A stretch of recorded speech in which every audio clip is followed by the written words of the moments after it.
দীর্ঘ ১২ বছর ধরে বালিয়াডাঙ্গি ঢেকনাপাড়ায় আইডিয়াল প্রি ক্যাডেট স্কুল প্রতিষ্ঠিত হয়ে আছে একটি অবৈধ জমির উপরে, যার জমির প্রকৃত মালিক হলেন মোহাম্মদ নূর আলমের বাবা খলিলুর রহমান। দীর্ঘ ১২ বছর ধরে অবৈধভাবে দখলকৃত জমি আজ কোর্টের রায়ের মাধ্যমে ফিরে পেলেন জমির প্রকৃত মালিক এবং লাল নিশান দিয়ে তাদের জমি দখল দেওয়া হয় এবং সেখানে উপস্থিত থেকে সাহায্য করেন প্রশাসন এবং স্থানীয় এলাকার মানুষজন এবং ঘোষণা দেওয়া হয় ঢোল পিটিয়ে। জেলা জজ আদালত হইতে খলিলুর রহমানকে এই জমি দখল দেওয়া হইল। ২০১৩ সাল থেকে ২৪ সাল পর্যন্ত এই মামলা চলে। মামলা করছি, আমার বাবা করছে, ফৌজদারি মামলা প্রথম হিসেবে।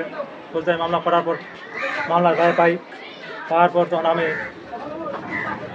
সিভিল মামলা করি, সিভিল মামলা রায় পাই।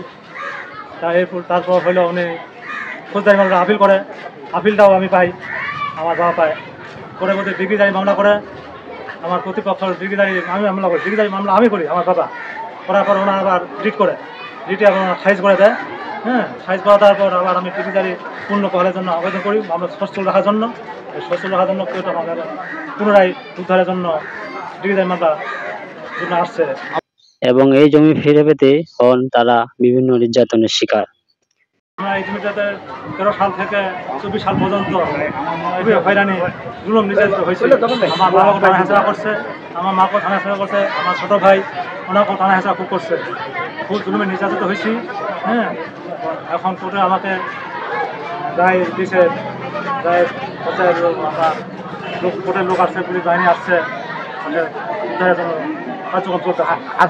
মামলা কিরকম পৌঁছতে পারে, আজকের এই রায়ে সন্তুষ্ট কিনা আজকে এই কার্যক্রমে? না, এখানে রায়টা যাও, এটা এই মামলায় আমি সাক্ষীও ছিলাম, এই সিভিল মামলার আমি সাক্ষীও ছিলাম। এই জমিতে যখন মামলা হয় আমি সাক্ষী দিচ্ছি।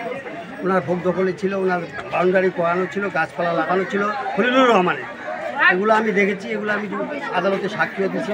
সাক্ষী দেওয়ার পরে যা খুব সন্তুষ্ট চিত্তে একটা সুন্দর রায় দিয়েছেন খলিলুর রহমানের পক্ষে।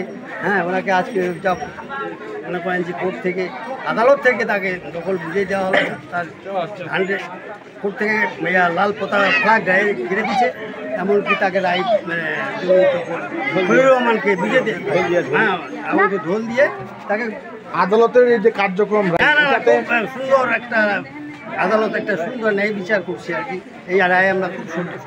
আদালতের এই রায়ে খুশি সাধারণ মানুষ এবং খুশি জমির প্রকৃত মালিক।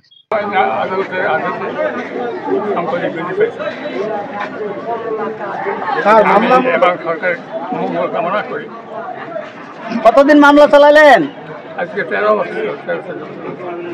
14 বছর। পরবর্তীতে এ বিষয়ে কথা বলেন আমজানখোর ইউনিয়নের সাবেক চেয়ারম্যান আইয়ুব আলী। আজকে আমরা বিবাদমান একটা জমির এখানে কোর্টের রায়ের লোকজন দ্বারা এবং থানার লোকজন দ্বারা একটা জমি আরেকজনের কাছ থেকে আরেকজনকে আমরা দিতে দেখলাম।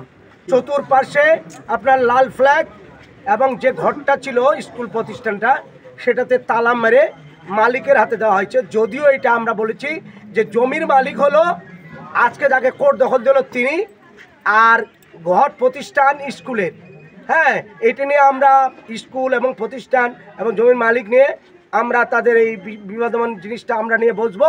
তবে কোর্ট আমরা যা দেখলাম, কোর্ট আজকে তার 1200 কত পয়েন্ট জমি তাকে দিয়ে 900 জমি দিয়ে গেলেন। আমরা এখানে জনতা ছিলেন, আমরা একটা মনে করি কোর্টের একটা যুগান্তকারী রায় আজকে এই বালিয়াডাঙ্গিতে বাস্তবায়ন হলো। আমরা চাই বালিয়াডাঙ্গির যত বিবাদমান মামলা মোকদ্দমা আছে সঠিক রায়ের মাধ্যমে যার জমি, যার জায়গা, যার প্রতিষ্ঠান সে পাবে। অন্যায়কারীরা আজ থেকে বিতাড়িত হবে আমি দৃঢ় বিশ্বাস রাখি। আজকে এখান থেকে আমাদের শিক্ষা নেওয়া দরকার। আসুন আমরা কেউ যেন সমাজকে বিশৃঙ্খল করে কেউ কারো জায়গা জমি দখল না করি, এখান থেকে শিক্ষা নেওয়ার আবেদন জানিয়ে আমি আমার সংক্ষিপ্ত কথা শেষ করছি। এবং কথা বলেন জমির প্রকৃত মালিকের ছেলে নূর আলম। আমার বাবা কিনছিল 1970 সালে, কিনা ভোগ দখল আমিও চাষাবাদ করছি। করতে করতে আমার বিয়ের ডেট ঠিক হয় শুক্রবারের দিন। এদিক বিয়ে ঠিকঠাক হয়ে যাবো, বিয়ের দিন দুদিন আমার জমিটা বিয়ে দখল করার জন্য পায়ে তারা খুব করছিল, প্রাচীর করছিল। তখন বিয়ে করবো না এদিক জমি সামলাবো, এরকম অবস্থায় পড়ে গেছিলাম আমি সেই দিন। তো দীর্ঘ 12 বছর পর কোর্ট আমার বাবাকে আমার মাকে রায় দিয়েছেন। রায় আজকে কোর্টের লোক আসে, ঢোল বাজনা আসে, পুলিশ প্রশাসন আসে, লাল পতাকা বুঝাই দিয়েছেন। আমি খুব ধন্যবাদ জানাই। হ্যাঁ, আমি কোর্টের কাছে খুব কৃতজ্ঞতা জানাই। এবং পরে এই প্রতিষ্ঠানে তালা ঝুলিয়ে দেওয়া হয় এবং পরবর্তী সিদ্ধান্ত না আসা পর্যন্ত।